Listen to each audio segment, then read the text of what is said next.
Fala, fofuchas e fofuchos! Estamos aí, galerinha, beleza? Estamos fechando aí a nossa matéria. Agora segunda aula aí, segunda parte aí do período populista. Só lembrando aí, período populista, a gente viu aqui, é um período democrático, em que o Brasil passa depois do Estado Novo, acabou aí o governo Getúlio Vargas, a gente viu aqui, a eleição dos marmiteiros, e entra aí Getúlio faz um acordo lá com os militares, apoia a Dutra ganha a eleição, vem governando, faz aquela política de industrialização de base. Isso é importante só para você se ligar.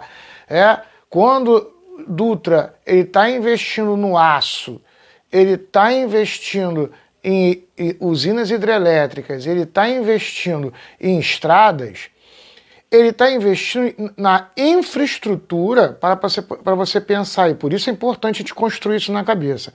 Ele está investindo na infraestrutura para a indústria automobilística, para a indústria de eletrodomésticos, que era uma tecnologia, a principal tecnologia da época, como hoje é computador, né? Então, você compreende aí que, independente se o Brasil iria seguir um modelo desenvolvimentista baseado numa indústria nacional, que não foi o que aconteceu, a gente vai ver hoje aqui, não vai ser uma indústria de automóveis nacional, a gente não tem carro brasileiro, Volkswagen alemã, Ford inglesa, Chevrolet americana, Fiat, né? Italiana, aí fora os carros japoneses, a gente não tem uma indústria nacional, de tecnologia nacional. A gente tem aqui o que a gente falou aqui, mas são indústrias aí transnacionais ou multinacionais, né? A gente tem uma indústria internacional aqui. Então, independente, se você vai colocar uma indústria nacional dentro do país ou uma indústria internacional, qualquer uma das duas precisam de quê? De estradas, precisam de energia elétrica, precisam de petróleo, aí o petróleo é nosso, precisam aí de trabalhadores, de mão de obra qualificada, aí o Getúlio criando o Senai, e o Senac. Então, toda essa estrutura aí, criada no governo Dutra e no governo Getúlio, é o que a gente chama de indústria de base, estrutura de base para uma indústria acima.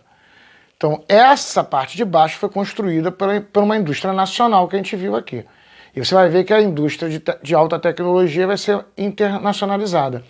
Vai começar aí no período do que a gente está vendo aqui, que é o populismo, mas a indústria mesmo vai chegar forte no Brasil, essa indústria vai entrar forte no Brasil no período ditatorial, no governo militar, aí na ditadura. Aí eles entram de vez no Brasil. Só para você poder entender. Então a gente está construindo isso. Então é importante você perceber, só que no populismo, que o que está acontecendo é isso. O Brasil está se preparando para virar um país industrializado. E primeiro você tem que construir uma estrutura de base para essa indústria. Petróleo, energia elétrica, estrada, mão de obra. Então, Dutra e Getúlio constroem isso. Petrobras, Eletrobras, estradas Rio-São Paulo, a Rio-Santos. Você vai ter aí criação do Senai, que tudo que a gente viu aí, período Getúlio e período Dutra. Isso aí tudo nacionalizado. Tanto que agora a gente está vendendo Petrobras, vendendo Eletrobras, está vendendo tudo agora. Só para você entender o que está acontecendo, você entende o que está acontecendo agora. Essa base aí está sendo vendida. Então essa base está sendo construída. Agora a gente vai ver a segunda parte. Getúlio morre, aí vem agora aí Juscelino Kubitschek, vai vir todo o processo que vai culminar, né, na ditadura de 64. Tranquilo aí, gente? Vamos lá então? Partiu! Vamos lá, galera. Viu aí a carta dele? Então agora o Brasil vira um banzé. Você tem agora uma confusão dentro do Brasil. No dia 7 de novembro, depois da morte de Getúlio, 7 de novembro, Café Filho aí, assumindo, vice-presidente, assume a presidência da República, mas os militares estão pressionados pelos Estados Unidos, querem acabar com esse governo brasileiro, que é um governo autônomo. É um governo que não se está querendo se submeter aos interesses norte-americanos, quer fazer uma política independente. Isso é importante a gente entender. Isso que é o mais interessante. Que aí você taxa como esquerda, não sei o que. Getúlio nunca foi esquerda, Getúlio é fascista, a gente viu aqui. Uma política fascista. Ele tem características trabalhistas, nacionalistas, da indústria nacional, como Hitler também tinha. A indústria alemã cresceu com Hitler, mas de esquerda ele não tem característica nenhuma de esquerda. Ele era fazendeiro, ele manipulava o trabalhador, ele é trabalhista. As pessoas confundem trabalhismo com esquerda, com o cara ser socialista, é outra visão. Os dois têm características em comuns, como a gente viu aqui, até falamos aqui no começo da nossa aula, o Luiz Carlos Prestes, quando ele sai da prisão, mesmo, a gente falou aqui, mesmo com Getúlio entregando a esposa dele para o Hitler, mesmo ele tendo ficado preso por causa de Getúlio Vargas, na hora que ele sai, ele prefere apoiar Getúlio Vargas como um presidente democrático, mas que é nacionalista e trabalhista, que na visão dele esse nacionalismo trabalhista é bem mais próximo da esquerda, do que apoiar a UDN com os internacionalistas. A gente falou aqui, só para a gente poder relembrar essa ideia aí. Então você relembrando isso aqui, só para a gente construir, montar isso na nossa cabeça. Então quando você percebe isso, você vai ver que os militares brasileiros já estão querendo dar o golpe. Já estão forçando o golpe para o Brasil se alinhar de vez à economia norte-americana. A gente ficar com uma estrutura submissa totalmente à economia norte-americana e não ter uma política de independente, visando interesses nacionalistas. Só para a gente poder entender essa estrutura aí. Então começa a se criar o golpe. O Café Filho sente a pressão e, como ele tinha problema de saúde, ele vai sair e vai deixar a presidência entra agora aí o presidente da Câmara dos Deputados, que é o Carlos Luz. Carlos Luz entra, ele vai ficar 3 dias, porque quando o Café Filho saiu, Carlos Luz ele entra, os militares que a gente falou aqui, está preparando para dar o golpe. Então o que vai acontecer? O general Teixeira Lott ele dá o golpe no Carlos Luz e coloca Lireu Ramos para governar temporariamente e convoca a eleição. Então aqui há um golpe militar. Há um golpe para garantir a eleição, que ocorra a eleição e haja posse. General Lott ele dá o golpe para garantir, ele tira aí o Carlos Luz, bota Lireu Ramos e garante a eleição. Então ele dá um golpe antes que o resto dos militares dessem golpe. Ele dá o golpe. Ele dá o golpe para garantir que haja a eleição. Ocorre a eleição e quem vence é Juscelino Kubitschek, que a gente vai dar uma olhada agora. Aí todo o processo de JK e a gente vai dar uma olhadinha agora. Vamos lá.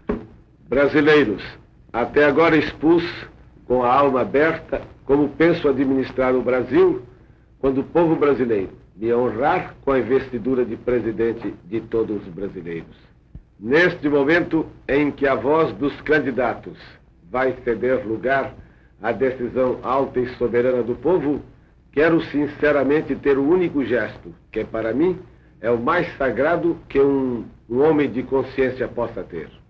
Juro com a mão e a alma sobre a Constituição do Brasil e perante Deus defender a liberdade de cada cidadão brasileiro. Juro defender um regime democrático que é a vitória dos direitos do povo. Juro amparar as conquistas dos homens que nas fábricas e nos campos, com o seu suor, trabalham, lutam e sofrem pelo Brasil.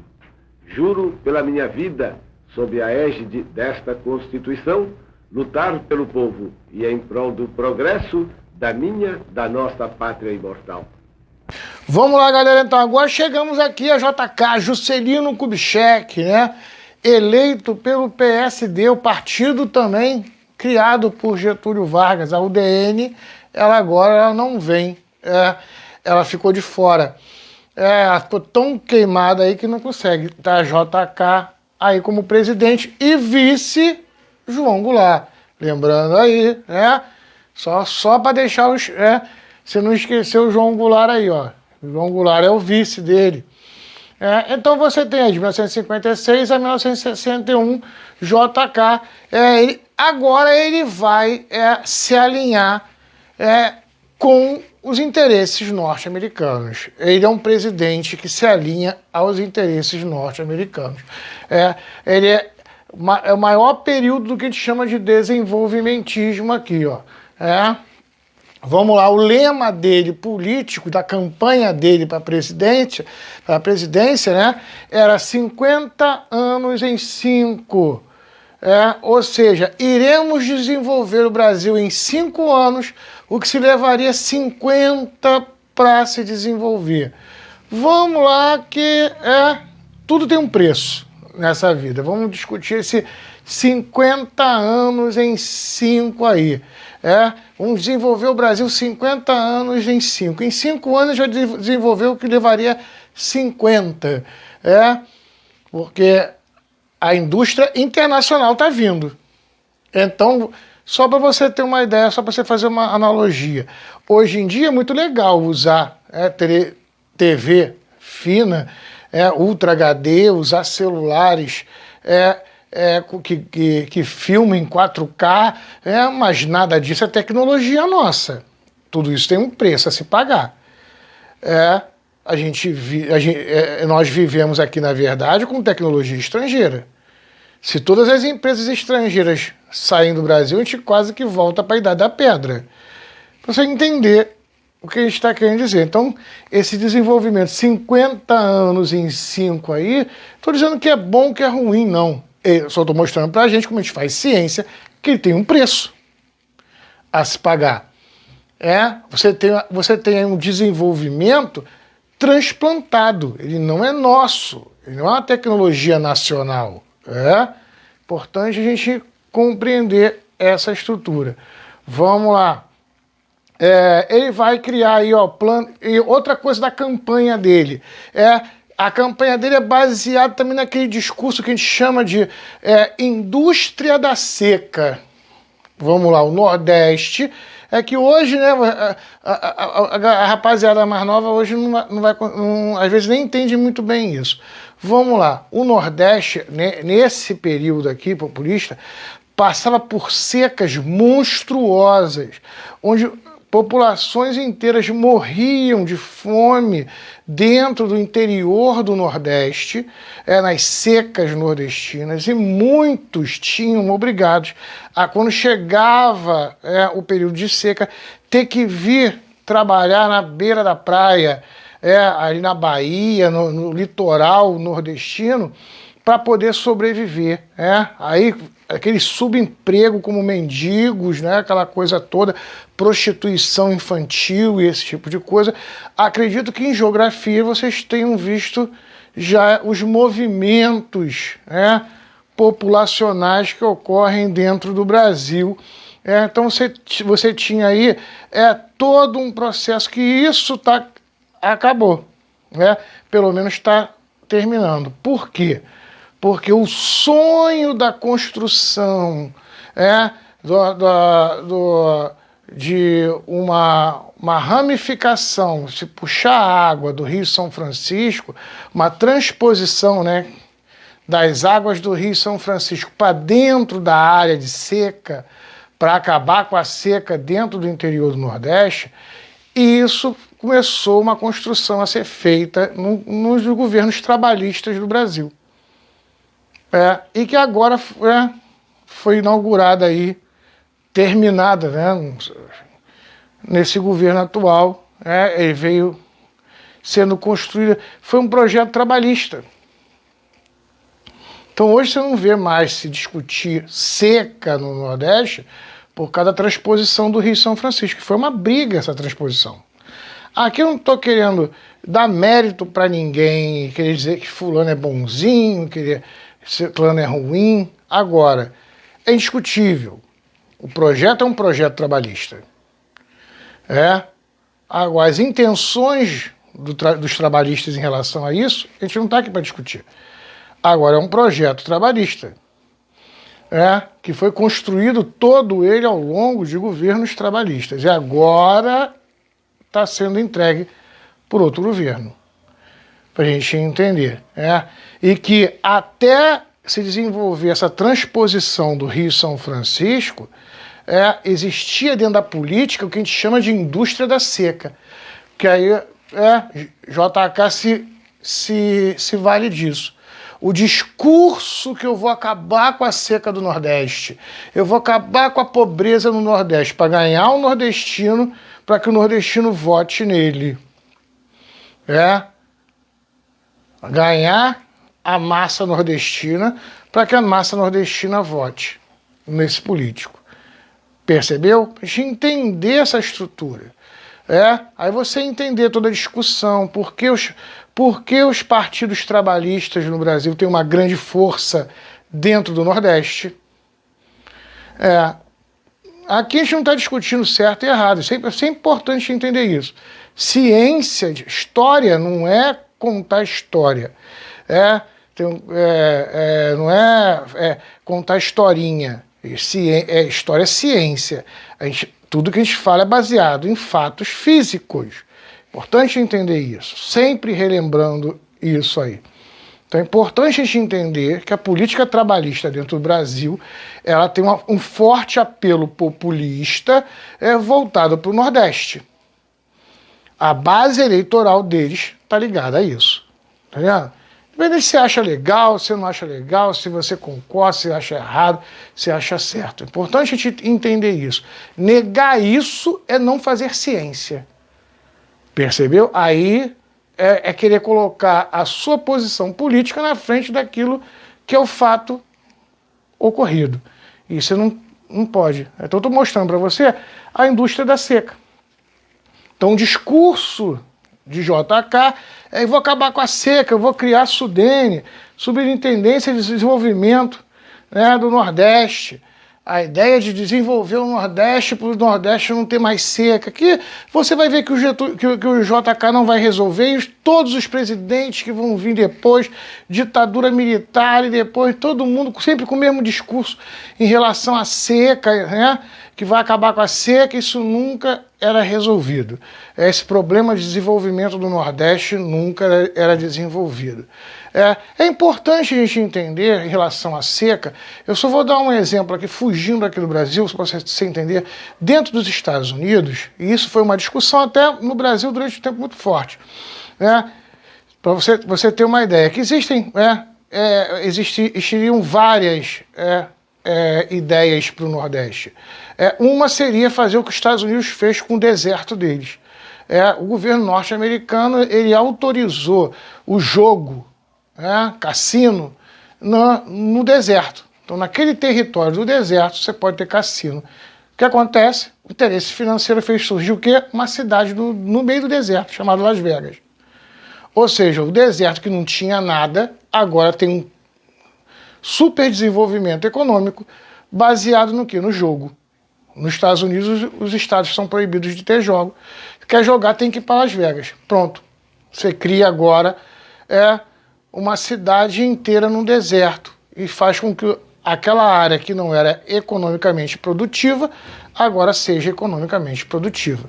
Estou mostrando para você não ficar amarrado só na transposição do Rio como solução para um deserto, para uma área árida, como é a do Nordeste. E que esse discurso que eu falei aqui sobre o jogo existiu durante muito tempo no Brasil, de se buscar essa solução também aí de cassinos para a região, para poder desenvolver a região. Então, existiam vários discursos de soluções de problemas do Nordeste. Tranquilo até aí, gente? É legal a gente conversar isso para não ficar amarrado em uma visão unilateral sobre as coisas. Então, você já entendeu aqui a Sudene, essa visão aqui de 50 anos em 5, que, na verdade, ele nada mais fez do que abrir o Brasil para a entrada da indústria.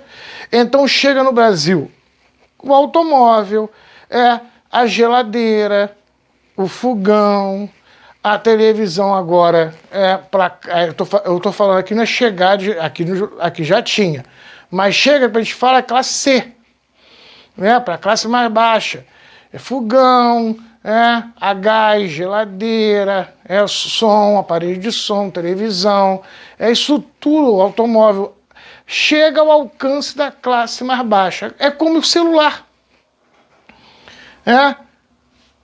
Tinha um celular, muitos de vocês não pegaram isso, que são muito novos. Eu peguei todo esse processo, eu sou do cara do orelhão, na minha juventude, que para ligar para alguém você tinha que ter um telefone dentro de casa que era muito caro, ou um orelhão, e passamos pelo celular, aquele caixotão, que era só para rico, e hoje você sai aí de celular, tu compra, é quase isso, você vai lá tirar a linha, você vai lá e faz uma conta de telefone e ganha um celular de graça, aparelho para você ter. Então, para você perceber aí o desenvolvimento. Então, aí, 50 anos em 5 é esse processo. Então, é importante a gente perceber que o Brasil vai ter um desenvolvimento grande, sim, entendeu? As indústrias internacionais vão entrar no Brasil, um desenvolvimento transplantado, e que no final do governo dele o Brasil está todo endividado e com fuga de capital para o estrangeiro. Então é importante você perceber isso, porque no final do governo dele ele tá entregando um país totalmente endividado. Então vamos lá, plano de metas: energia, transporte, indústria e educação. Esquece a educação, que não vai para lugar nenhum. Ele vai desenvolver energia mais usinas hidrelétricas, vai desenvolver o transporte. Como ele vai desenvolver o transporte? Eu vou explicar aqui. E a indústria é uma indústria transplantada, que a gente acabou de falar aqui. Ele desenvolve o transporte construindo Brasília. Ele vai levar a capital do Brasil, que era o Rio de Janeiro, para dentro do país, vai interiorizar a capital do Brasil. Vamos lá. Existem várias ideias em relação a levar a capital do Brasil para do interior do Brasil. Primeiro, vamos lá, o discurso de JK. Vamos levar a capital para o interior do Brasil, que com isso a gente faz com que o Brasil se desenvolva para dentro do país. Não fique só aquela coisa das grandes capitais no litoral, e o interior do Brasil, aquele deserto. Vamos levar a capital para o centro do Brasil, para Brasília, e com isso vamos levar o desenvolvimento para o interior. Estrategicamente é melhor, porque vamos ver, um ataque, vamos lá agora, militarmente, um ataque de um outro país fica mais difícil. O Rio de Janeiro é muito mais fácil você derrubar o governo. Vamos lá, por quê? Porque está no litoral. Então um ataque de navios estrangeiros no litoral carioca derrubava o governo, a presidência da República. Percebeu? Agora, levar para o interior do país fica mais difícil. O cara tem que passar por todo o litoral para chegar no centro do país. Os Estados Unidos funcionam assim, Você tem aqui, no Atlântico, Nova York, no Pacífico, Califórnia, e o Washington no meio do país. Percebeu? É estratégico isso politicamente também. Outra coisa, você leva a capital para o interior e tira ela dos grandes centros urbanos, onde está a massa de trabalhadores revoltosos que podem reclamar da política e derrubar o governo. É muito mais difícil você derrubar o governo. Você tem que levar uma massa para Brasília para poder derrubar o governo. Agora vamos à construção de Brasília. Primeiro, feita toda com capital de empréstimos internacionais. Ninguém constrói uma cidade no interior, não tinha nada, como foi Las Vegas, Las Vegas ela foi construída, como a gente deu exemplo aqui, foi construída do nada no meio do deserto, mas ali é um interesse econômico, vai se fazer jogo e vai se ganhar dinheiro. Brasília é uma estrutura política, ela não gera riqueza econômica, não é uma área industrial nem uma área de jogos. Então, levantar aquilo ali, a necessidade de pegar empréstimos e endividar o Brasil. Então ele cria uma cidade no meio do nada, com dinheiro que ele pega de empréstimos internacionais, endividando mais o Brasil. Outra coisa que é importante a gente falar, eu tive lá em Brasília,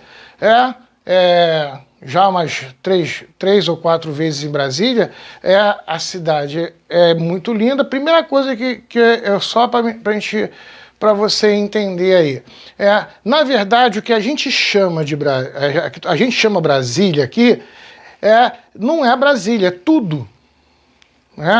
Brasília de verdade, vamos lá para você poder entender, Brasília de verdade, quando você chega lá, eles chamam de plano piloto. Vamos entender. Olha aí, para você poder entender. Quando se construiu Brasília, ela tem um formato de um avião. Por isso, e Brasília mesmo, Brasília seria a cabine. Por isso que é plano piloto que eles chamam. Então, Brasília, realmente, é aquela parte onde fica o Senado, fica o presidente, fica o Supremo, toda aquela estrutura ali. Ali não mora ninguém. Ali é a capital do governo brasileiro, ali não mora ninguém. Então em Brasília não mora ninguém. Aí você vai. Quando nós chegamos lá, a gente foi para Taguatinga. Taguatinga é uma cidade, ela não é Brasília. É uma cidade satélite, porque está ligada ali a Brasília. É uma cidade satélite. Que ali moram as pessoas que trabalham em Brasília. Então tem várias cidadezinhas satélites em volta de Brasília. E Brasília, mas ninguém fala Taguatinga. Porque o cara de Taguatinga, quando ele vem aqui para o Rio de Janeiro, ele pergunta, você mora onde? Ele vai falar, eu moro em Taguatinga, você não vai saber. Aí o que ele fala? Eu moro em Brasília. Então você acaba chamando todas aquelas cidades ali também, Taguatinga e as outras cidades onde as pessoas moram, de Brasília. Chama aquilo tudo ali de Brasília. Mas, na verdade, Brasília é o que a gente chama, o verdadeiro Brasília é a cidade satélite. Tranquilo? Beleza? Só para a gente entender essa estrutura, é legal a gente compreender isso aí. Outra coisa, quem construiu, quem desenhou foi o Oscar Niemeyer. E o Oscar Niemeyer, ele constrói Brasília e desenha Brasília, e a escala é tudo monumental, tudo gigante. Por quê? Para dar impressão na gente de uma coisa gigante e ser mais difícil de se dar um golpe. André não conseguia entender isso. Vamos pegar aqui. Se eu chegar para você e falar assim, gente, olha só, eu fiz um evento e levei 1000 pessoas nesse evento. O evento estava cheio. Aí você vai falar, pô, André, o evento estava cheio. Eu falo assim, cara, só que eu fiz lá no Rock in Rio. Estava cheio? Você vai falar, não, André, estava vazio. Por quê? Porque o espaço do Rock in Rio é um espaço tão monumental, tão grande, que se eu botar 1000 pessoas ali, ele está vazio. Agora, se eu boto um evento, 1000 pessoas dentro da minha casa, dentro da tua casa, está explodindo de gente. Está lotado. Então, por isso, Brasília é toda aquela coisa monumental gigante. Porque até ali, para você ter um movimento de muita gente, quando você olha pela câmera da televisão, que você olha ali e fala assim, cara, tá vazio. Por quê? Porque o negócio é tão grande, que se botar 1000 pessoas ali, vai dar não é ninguém. São muitas poucas pessoas, porque o espaço é monumental. É tudo feito de maneira grandiosa. É legal a gente entender isso aí em relação a Brasília. Tá dando pra acompanhar, tranquilo? Vamos lá, galera, pra gente fechar aqui o JK. Só lembrando aqui, outra coisa que é importante. A gente falou aqui, ó. Ele abriu o Brasil. Agora o Brasil ele vai ter uma industrialização transplantada internacional, principalmente chegada da indústria automobilística. Outra coisa que é importante, agora se consolida aquilo que vocês viram na aula de geografia, que é o transporte rodoviário no Brasil. Tanto que, quando ele constrói Brasília, Brasília é o centro, e ele vai fazer várias rodovias, todas elas indo de vários pontos do Brasil em direção a Brasília. Que daí de chamar de radiais. Essas rodovias de radiais, porque a Brasília é como se fosse o Sol e as rodovias os raios, as BRs. Tanto que aqui no Rio de Janeiro, Campo Grande, Rio de Janeiro, passam a BR-101. Aqui, quem é morador daqui sabe disso, tem aqui a BR-101, que vem, a Santos, Brasília. Então toda BR é legal para quem quer fazer concurso para rodoviária, a polícia rodoviária, isso cai muito. Toda BR, que aí é responsabilidade da polícia rodoviária, toda BR é uma estrada que vai para Brasília. A BR-101 passa aqui em Campo Grande, já vem de Santos, passa por aqui e vai embora para Brasília. Todas elas, as BRs, elas vão para Brasília. Tranquilo até aí, gente? Vamos só para a gente fechar aqui, plano de metas dele, aqueles 50 anos em 5, investimento público e privado. Público é construção de estradas, construção de Brasília, construção de hidrelétrica, construção de portos, e o privado são as indústrias internacionais entrando no Brasil. Modernização do Brasil, a gente falou essa modernização transplantada, indústria de base, aço, cimento, automóveis aqui internacional, texto e eletrodomésticos, aqui aço, cimento nacionais, e internacionais chegando aqui no Brasil. Energia hidrelétrica e petróleo, o transporte aqui são aqui, a gente falou, as radiais, das BRs, aumento de portos e ferrovias. Ferrovias bem pouco. Daí a grande discussão. Os grandes países industrializados do mundo, existe todo um sistema de ferrovia. Tanto que os Estados Unidos, a gente viu isso aqui lá na formação, no primeiro ano, na formação dos Estados Unidos. Quando eles conseguem chegar no oeste, que ficam com 2 saídas para o mar, a primeira coisa que o governo americano faz é o quê? Uma estrada de ferro de ponta a ponta, ligando as 2 pontas. O que sai mais barato? Levar mercadoria dentro de um trem ou dentro de um caminhão? Para quem tem casa aí, aqui no litoral da Costa Verde, aqui no Rio de Janeiro, vê lá o trem de minério passando. Imagina aquele minério todo se você for botar em caminhão. Percebeu? O trem, o sistema ferroviário ele tem um gasto inicial muito grande para se montar a ferrovia, mas depois é só lucro, é igual a hidrelétrica, O investimento inicial é gasto altíssimo, mas depois é só lucro, porque é só manutenção. Tranquilo até aí, gente? Fechamos então JK, JK termina aqui o governo dele com o Brasil atolado em dívidas. Inclusive, ele vai pedir moratória na dívida externa, que ele não tem como pagar a dívida brasileira. Tranquilo? O deputado Jânio Quadros entrou de sola no ritmo cubano, marcando o compasso com segurança.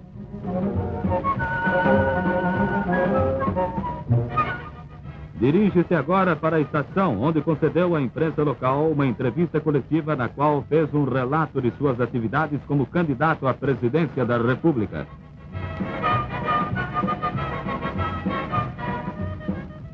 Sua filha, mais conhecida como Tutu, foi recepcionada por jovens da sociedade cubana que lhe ofertaram flores.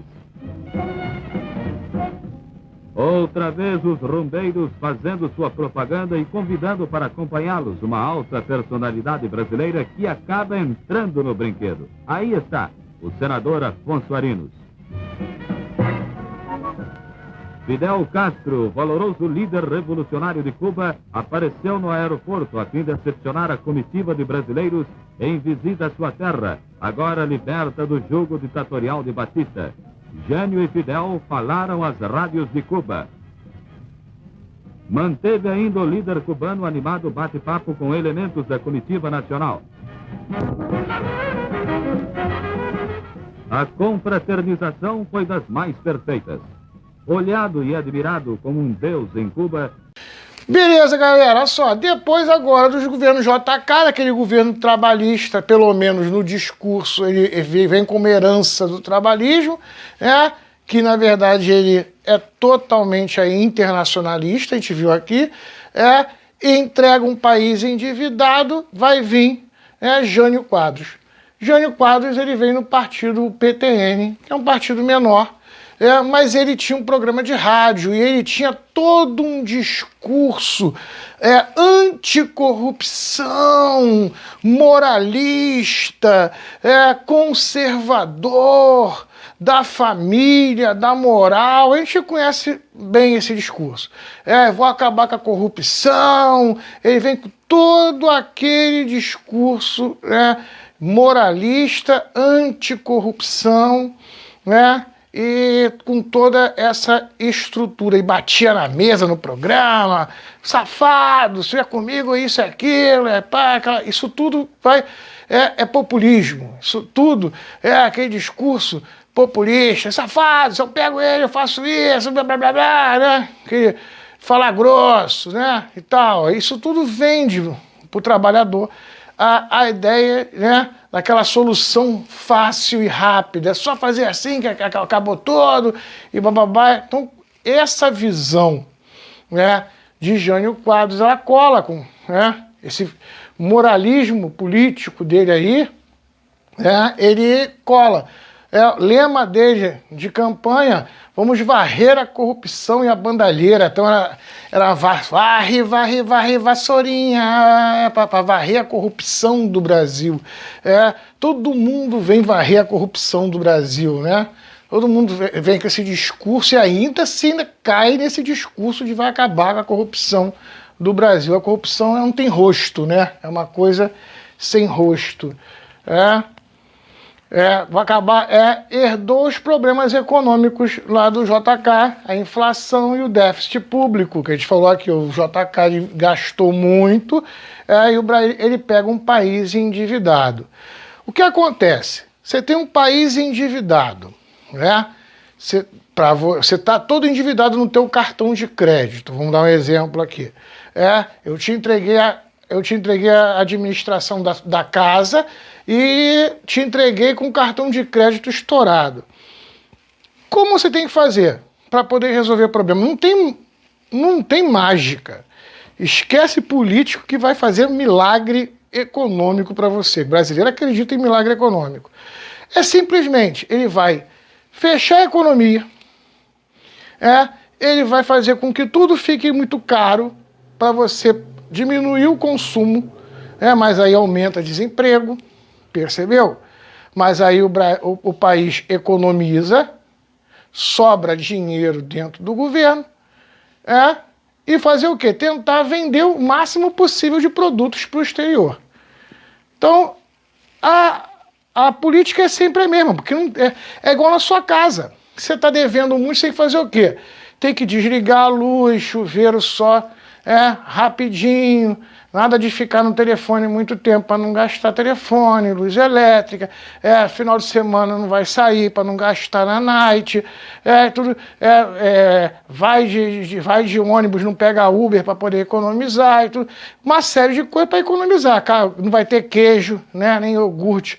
Esse mês eu começo a economizar e fazer a recessão para poder sobrar dinheiro para poder pagar minha dívida.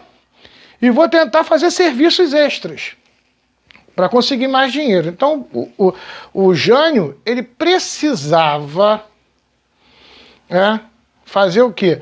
Uma política internacional econômica para conseguir atrair mais compradores dos produtos brasileiros.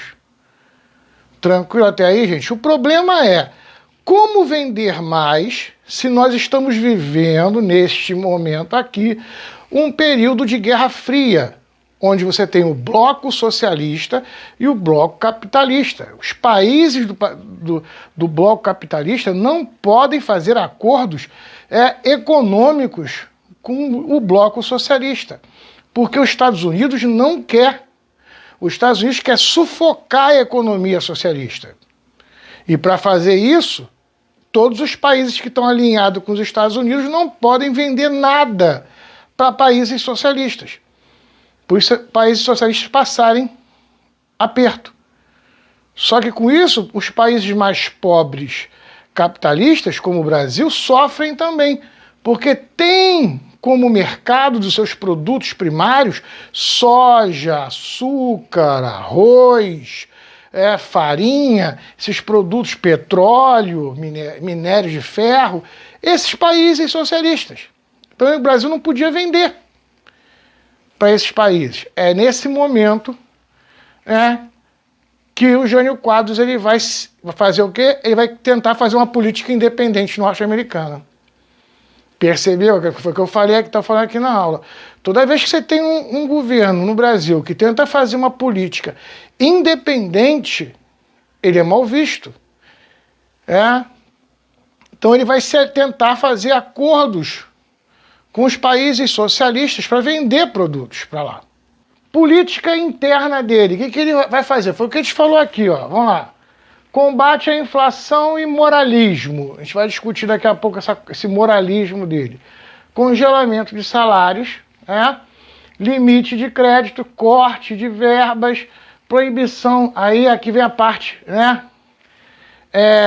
ataques à corrupção e ineficiência pública. Ataque à corrupção aqui é jornal, e ineficiência pública aqui porque continua ainda tendo gastos, Aí vem o lado dele conservador que acaba não agradando a população. Esse conservadorismo dele é muito interessante quando é discurso. Quando vira realidade, começa a ficar ruim. Ele vai proibir as minissaias, que estava na época, chegou aqui no Brasil, a briga de galo e o biquíni. Chega no Brasil, nessa época, o biquíni, de 2 peças. Chega aqui nas praias brasileiras, no verão, biquíni de 2 peças. Ele acha isso uma coisa deplorável, coisa de quenga, não sei o quê, aquela coisa toda, e vai proibir biquíni na praia, vai gerar uma revolta na população. Para você ter noção, ele criticou e censurou beijo na boca nas novelas. O que vai gerar também uma massa que assistia a novela. Então ele faz um desagrado, ele faz coisas que eram moralistas, mas que a grande massa, na verdade mesmo, não estava nem aí. Enquanto é discurso, é muito legal, bonitinho. Quando você sente a proibição da coisa, aí já começa, por que eu não posso fazer? Aí começa essa discussão. Isso nos Estados Unidos também. Eu vou dar o exemplo para vocês aqui. A gente viu isso aqui no 2º ano, a lei seca americana. A população discutia a bebida alcoólica, aquele conservadorismo, não sei o quê. Fizeram a lei seca nos Estados Unidos, proibindo bebida alcoólica no país. No primeiro momento, todo mundo apoiando. No segundo momento, todo mundo comprando bebida alcoólica com os contrabandistas. Então, percebeu? Esse discurso moralista ele demora muito tempo, porque a própria população ela é consumidora disso. Então, se tem minissaia, eu não estou defendendo minissaia, estou defendendo biquíni, nem estou defendendo beijo na boca na novela. Eu estou falando que isso tudo existe porque a própria população é que faz, é que consome isso.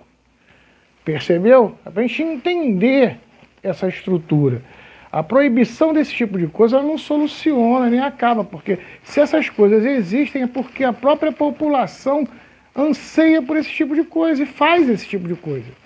Não é extraterrestre que vem para a Terra botar biquíni, são os próprios brasileiros que colocavam biquíni. Então, e uma grande massa faz isso, como nos Estados Unidos, que quem consumia bebida alcoólica era o próprio americano. Tranquilo? Só para a gente entender. Porque esse discurso dele moralista, aqui eu não estou discutindo se o moralismo é certo, se não é errado, né? Só que o moralismo, quando você é colocado em prática, a grande massa que fala o moralismo não pratica no dia a dia o moralismo. Aí quando você sente ele no dia a dia, aí se troca de lado. A própria galera que apoiava ele começa a não apoiar. Vamos lá. Vamos dar uma olhada na política aqui externa do Jânio Quadros. Aí é que está o grande problema. Ele reata com a União Soviética. A gente viu aqui que o general Dutra, ele corta relações com a União Soviética, ele reata com a União Soviética. Ele está querendo o quê, André? Ele está querendo vender para a União Soviética. Ele não tem nada de esquerda aqui, socialista. Ele está querendo mercados consumidores.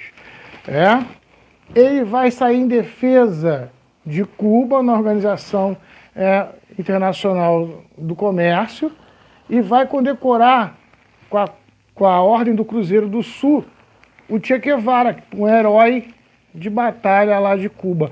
Por que ele vai para Cuba? O cara é cubano, ele quer vender para Cuba. Ele quer arrumar o maior número possível de países que possam consumir seus produtos. E vai tentar abrir negócio com a China. Pronto, os Estados Unidos não quer isso. Os Estados Unidos sabe que ele não tem uma relação, ele não é de política de esquerda. Os Estados Unidos sabem que ele não é política de esquerda.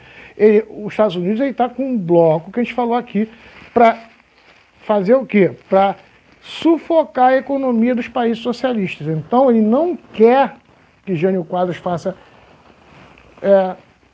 nenhum tratado econômico com o país socialista. Aí começa a pressão no Jânio Quadros. Percebeu? Foi só relembrando aqui, eu falei aqui. O aluno não entende hoje muito isso, por quê? Porque o próprio governo que faz um discurso antissocialista, hoje mais de 20% dos produtos brasileiros são vendidos para países de discurso socialista. Então nossa economia, se a gente parar de vender soja, açúcar, e petróleo, e ferro para a China, a nossa economia quebra. A gente está vendo aí a dificuldade que a gente está passando. Até por esse discurso antagônico aí. A gente briga com os chineses e vende para eles. A gente precisa da economia dos caras. Percebeu? Aí o jovem não consegue entender isso. Aqui, você não pode fazer nem isso. Percebeu? Aqui você não pode vender nada para a China, nada para a União Soviética, nada para Cuba. A gente tem que sufocar a economia desses países para essas economias não crescerem. Então, aí começa a haver de novo essa pressão em cima dele, com escândalos, essa política de independente dele aqui, ela vai ser sufocada. A gente falou aqui mais uma vez, O que vai acontecer? Ele sofre tanta pressão que ele vai fazer o quê? Ele vai renunciar. Mas ele renuncia acreditando que ia acontecer o quê? Que o presidente da Câmara não ia aceitar a sua renúncia e que ele ia voltar nos braços do povo e que ele ia conseguir com isso. Tipo, vocês estão achando que eu estou fazendo errado? Então, só, eu estou entregando aí. Se vira aí, faz o de vocês. A ideia deles era essa. Aí o professor fala, não, cara, fica. Mas fala, não, pode ir embora, sai. Aí ele vai sair. Só que tem um problema aí. Aí é que vem um problema. Quando Jânio Quadros é eleito presidente, quem é eleito vice? Que eu falei aqui que vem sendo vice direto. João Goulart. Aquele ministro que deu 100% do aumento do salário mínimo, aquele ministro do Getúlio Vargas, do governo trabalhista, esse cara vai assumir. Só que o Jânio, o João Goulart, ele estava fora do Brasil. Quem estava indo lá fazer todos esses acordos aqui era o vice. O Jânio tinha mandado o João Goulart, o vice, na Rússia, na China, ele foi em Cuba, né? O Jânio vai em Cuba, mas quem vai na China, quem vai na Rússia, quem vai no próprio Estados Unidos fazer laços econômicos é o João Goulart. Então, quando o Jânio ele renuncia, o João Goulart está viajando, estava na China. Olha o que acontece no Brasil. Você tem um presidente renunciando e quem tem que entrar agora é o vice que está fechando o comércio com os chineses. Todo mundo começa aquele discurso de que o cara é comunista. O cara é comunista, eles vão querer dar o golpe no Brasil. Os militares já estavam secos para dar o golpe desde lá do governo de Getúlio Vargas. É a tentativa do golpe para tomar o poder, para segurar na mão deles, para se alinhar de uma vez com os americanos e acabar com essa coisa de presidente que tenta fazer uma política externa independente. A gente não quer isso. A gente quer se alinhar completamente com os Estados Unidos. Nada de presidente tentando fazer política independente, querendo transformar o Brasil em grande nação. Nada disso. A gente tem que se alinhar em submissão aos Estados Unidos. O discurso é esse, mais uma vez, a gente sabe disso. Aí, mais uma vez, discutindo certo ou errado ou não. Aqui eu não estou discutindo se é certo ou errado, mas é importante a gente entender. A gente tem hoje de volta uma submissão total aos americanos. Isso aí é claro, nítido, e nem se discute isso. Se você concorda, concorda. Se você discorda, discorda. Mas isso é fato. Para a gente perceber esse realinhamento de novo aos norte-americanos. Era o que era pedido na época. E aí, o que a gente falou aqui embaixo, ó, a saída dele, o discurso dele, as forças terríveis. Ele vem com um discurso bem parecido. Ele tinha uma coisa de Getúlio Vargas, né? De querer fazer aquele discurso da carta de suicídio de Getúlio. Forças terríveis levantaram-se contra mim e me intrigam ou de infamam. A mim não falta a coragem de renúncia. Ou seja, ele não se suicida igual o Getúlio, Getúlio se suicida e volta, ele volta no braço do povo, né? Que a gente falou aqui. Ele morre, mas a sua imagem fica para sempre no coração do povo ali, da galera. Ele não quer se suicidar, ele renuncia e acha que vai ter o mesmo impacto que com a carta de Getúlio, mas não tem. Quem entra agora é João Goulart, o Jango. Só que ele está lá na China. Aí a gente vai ver agora aqui a confusão. Estamos na base aérea de Washington, momentos antes da chegada do presidente do Brasil. Por uns dias, a atenção dos povos americanos esteve fixa nesta visita entre Goulart e Kennedy, principalmente porque ela vinha precedida de uma série de fatos novos e de uma incerteza a respeito da atual política externa brasileira. Comentários maldosos de alguns criaram uma expectativa até então inédita. Entretanto, ali estavam os dois chefes de Estado, juntos como sempre, para dirimir todo e qualquer comentário menos sensato. Na tribuna de honra, o presidente Kennedy saudou o presidente do Brasil, expressando-lhe as boas-vindas do povo e governo de seu país. Goulart retribuiu as gentis palavras, asseverando desde este instante que o Brasil não desejava fugir às suas responsabilidades para com os seus amigos naturais. Dentre os vários assuntos focalizados nas entrevistas dos dois chefes de governo, foram ventilados assuntos que se prendem aos auxílios que a Aliança para o Progresso pretende dar ao Brasil e as providências que devemos tomar para as especificações dos empréstimos. Subdesenvolvimento e industrialização, como uma das formas de permitir o combate à miséria, foram alguns dos nossos argumentos nas conversas cordiais que mantivemos com as autoridades americanas. Toda a entrevista, ainda que em tom de franqueza para melhor elucidação dos problemas, transcorreu em ritmo normal e amigável. Blair House, onde se hospedou o presidente João Goulart em sua visita a Washington. O presidente Kennedy, fugindo um pouco ao protocolo que recomendava as despedidas nas escadarias, fez questão de acompanhar o visitante até o interior da residência numa atitude muito gentil. O início oficial das conversações teria lugar na famosa Casa Branca. Aí começou a se delinear o sucesso da visita do presidente brasileiro, quando a imprensa norte-americana tornou claro que o nosso dirigente era mais do que bem-vindo aos Estados Unidos. E o presidente Kennedy manifestou o desejo de triplicar as horas que pretendia passar ao lado do Sr. João Goulart, fato sem precedentes na história política dos Estados Unidos.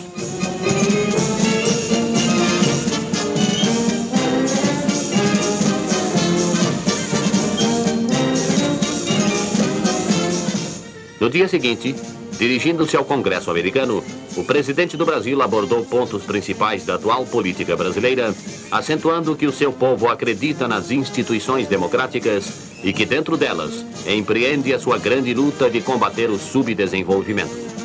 Em sessão solene do Conselho da Organização dos Estados Americanos, o Sr. João Goulart foi recebido na sede desta entidade, onde também prestou inúmeros esclarecimentos a respeito das últimas posições assumidas pelo Brasil com relação aos acontecimentos do continente.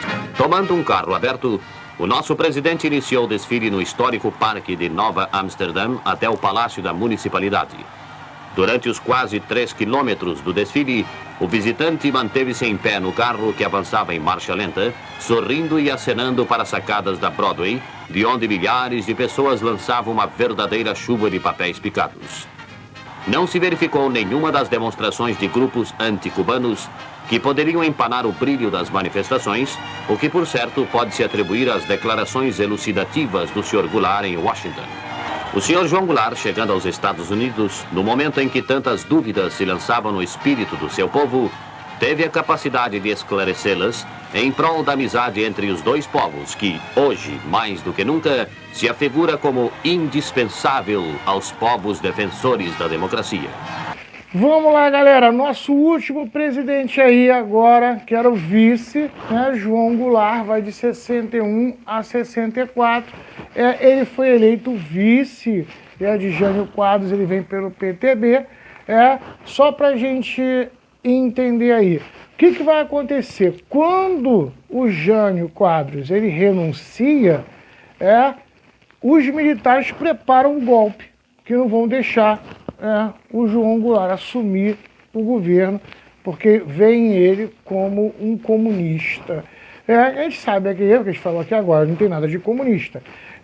O PTB ele é trabalhista, mas é alinhado com o capitalismo. Ele quer que um Brasil com uma política internacional independente. Aí é a cara dele, entendeu? Ele quer um desenvolvimento industrial nacionalista. Ele ainda tem aquele discurso do Getúlio.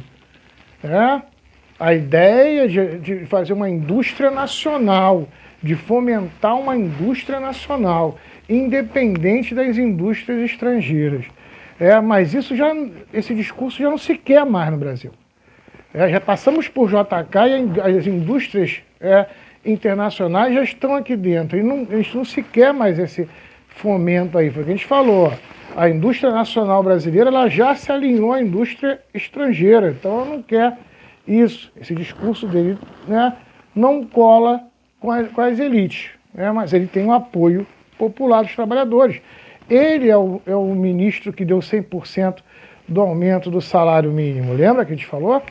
Então, só para a gente reestruturar isso aí. Só que acontece o seguinte, os militares vão preparar o golpe. Quando eles preparam o golpe, o Senado, na figura aí de Tancredo Neves, vai fazer um acordo, um grande acordo com os militares. Não vamos dar golpe. A gente consegue, vamos garantir a democracia. De que maneira? Vamos aproveitar que o presidente está fora do país, que é o João Goulart agora, o vice que virou presidente, vamos que ele está fora do Brasil, vamos fazer uma votação aqui no Senado, vamos transformar o Brasil num país parlamentarista e eleger Tancredo Neves como primeiro-ministro. Tancredo Neves era aquele cara que ele fazia boa vizinhança para um lado e para o outro. Ele conseguia fazer esse intermediário entre o trabalhismo e a direita dos militares e da elite brasileira. internacionalista, ele conseguia fazer essa mediação. Ele, que no período do Getúlio, antes do Getúlio se matar, ele era amigo do Getúlio, inclusive dava conselhos para Getúlio e tal. Então ele vai tentar mais uma vez intermediar aí, fazendo como? Transformando o Brasil em parlamentarismo. É importante porque é o único momento da história do Brasil em que você tem um período de governo parlamentar. Então, quando o João Goulart ele volta, ele assume a presidência, mas ele não tem poder nenhum. Ele fica igual a rainha da Inglaterra, sem poder nenhum. Quem manda no Brasil é o Getúlio Vargas. Perdão. Então, vamos lá. Então, quando João Goulart ele volta para o Brasil, ele assume a presidência do Brasil, mas ele não governa. Ele está igual a rainha na Inglaterra. Quem manda é o primeiro-ministro, o Tancredo Neves. E ele vai governar. Só que o governo dele, a gente falou aqui, vai pegar um governo e vai ter que fazer uma política totalmente alinhada aos Estados Unidos, sem vender produtos para a China, sem vender produtos para Cuba, para a União Soviética, ou seja, limitando a economia brasileira. É a recessão econômica aí que você tem que fazer. Se você está devendo muito, não está conseguindo vender mais, você tem que apertar salário, tem que aumentar os juros para as pessoas comprarem menos. Aí é uma recessão econômica dentro do país, há problemas aqui que ele vai enfrentar. O que vai acontecer? Quando chega em 63, o João Goulart ele vai fazer um plebiscito. Vamos ver com o povo. O que o povo acha? Se o povo quer o Brasil um governo parlamentarista ou um governo presidencialista. Vai haver o plebiscito de 63, já é o finalzinho de 63, há o plebiscito e a maioria do povo vota no presidencialismo. Acaba aí o governo de primeiro-ministro do Tancredo Neves e os poderes voltam para a mão de João Goulart. João Goulart vai fazer um discurso aqui na Central do Brasil, aqui no Rio de Janeiro, falando sobre as reformas de base que ele queria fazer dentro do Brasil. Basicamente, aí, coisas importantes. Universidade para todo mundo, aí, abrir aí as universidades e, principalmente aqui, a reforma agrária, da terra para plantar. Reforma agrária, gente, sempre que se fala em reforma agrária, é uma das coisas mais problemáticas que se tem. Por quê? Primeiro porque você tem uma elite agricultora brasileira, dos grandes latifundiários no Brasil. A gente vê aí, com queimada na Amazônia, tá entendendo? Não adianta, eu não tô querendo, a gente não quer falar mal de governo nem nada disso, só que você tem que entender que há as queimadas, e que os dados científicos, aí existe satélite, não é palavras de ninguém, é satélite, que mostram os focos de queimadas, as áreas que são usadas para pasto de gado, para plantação da agricultura. A gente tem toda essa estrutura. Não adianta ir para a televisão falar uma coisa se a ciência, os fatos físicos mostram outra. Entendeu? Então, aqui a gente faz ciência. Ciência não é discurso. Ciência é baseada em fatos físicos. O que a gente tem é que essa estrutura toda aí dos grandes latifundiários sempre existiu no Brasil. Essa bancada do gado, a bancada agrária brasileira, dentro do Senado, ela sempre existiu, ela sempre foi uma força, uma grande força no Brasil. Então, reforma agrária não é de maneira nenhuma discutível pela elite brasileira. Outra coisa importante a maioria dos países socialistas, como União Soviética, como China, como Cuba, quando fizeram a Revolução, a primeira coisa que eles fazem é uma reforma agrária, é distribuir terra para todo mundo. Então, o que acontece aí? Quando se fala em reforma agrária, automaticamente a elite já pensa em comunismo. Já pensa em socialismo, já se leva para essa visão. Hoje no Brasil, depois desses governos trabalhistas que a gente teve aqui, que houveram reformas agrárias, você vai ver que a reforma agrária ela não tem muito relação dentro desse movimento trabalhista. É diferente do movimento socialista. O movimento socialista é acabar com a propriedade privada, com os grandes latifundiários e fazer reforma agrária da terra para todo mundo. Então pegaria a grande fazenda do fazendeiro, cortaria ela em pedaços e daria para todo mundo. Isso aí é reforma agrária socialista. Reforma agrária trabalhista é o que ocorreu aqui no Brasil. Durante esse governo trabalhista, esses governos trabalhistas que nós tivemos aqui. O Brasil continua tendo latifúndio, o Brasil continua sendo um grande exportador de soja, de açúcar, de café para o exterior. Só que acontece o seguinte, alguns produtos que são de consumo interno, tipo arroz, feijão, a gente não depender de ter que comprar de outros países, você cria minifúndios, pequenas fazendas, de pequenos agricultores que produzem internamente. Então toda vez que você acaba, você tem um governo que ele sufoca essa agricultura familiar, que foi feita nessa pequena reforma agrária. Quando você sufoca isso, você é obrigado a comprar arroz no externo. Aí o arroz fica caríssimo.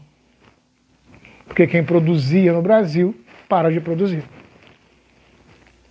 Porque esse pequeno produtor ele não tem mais incentivo para produzir.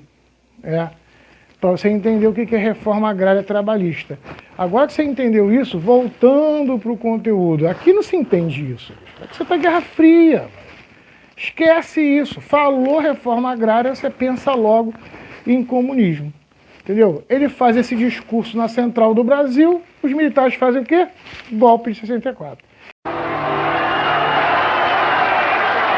Trabalhadores do campo já poderão então ver concretizada, embora em parte, a sua mais sentida e justa reivindicação, aquela que o dará um pedaço de terra própria para ele trabalhar, um pedaço de terra para ele cultivar.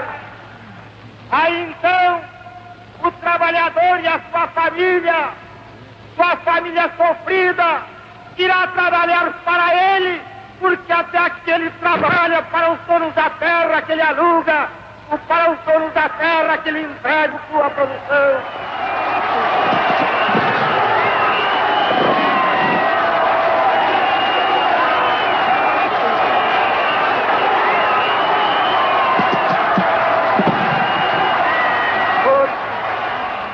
Com o alto testemunho da nação e com a solidariedade do povo, reunido na praça que só o povo pertence, o governo, que é também o povo e que também só o povo pertence, reafirma seus propósitos inabaláveis de lutar com todas as suas forças pela reforma da sociedade brasileira. Não apenas pela reforma agrária, mas pela reforma tributária, pela reforma eleitoral ampla, pelo voto do analfabeto, pela elegibilidade de todos os brasileiros, pela pureza da vida democrática, pela emancipação econômica, pela justiça social e, ao lado do povo, pelo progresso do Brasil.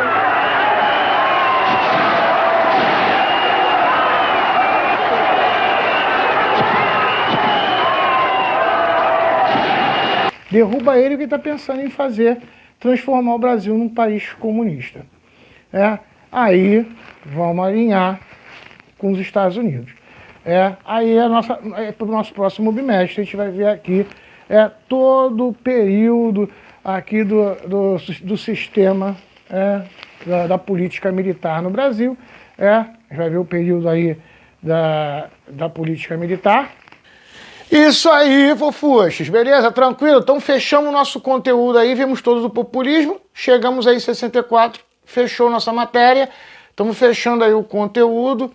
Conforme for, eu devo estar gravando aí para o pessoal que vai fazer prova semana que vem. Não dá porque a prova está muito em cima. Faz aí os exercícios que estão na apostila, revisa de novo o vídeo para ver se está tudo correto direitinho. E boa prova aí essa semana. Para quem ainda a prova é mais para frente, conforme for, vou estar gravando aí um vídeo corrigindo a apostila. De qualquer maneira, depois, se você está estudando aí para o Enem, provavelmente eu vou deixar aqui um vídeo com os exercícios corrigidos. Tranquilo? Gente, para quem vai fazer a prova aí agora, atenção, estuda, dá uma lida, se prepara para a prova. Para os demais e para a galera aí, um beijão, beijo no contatinho, boa semana, fica na paz. Fui!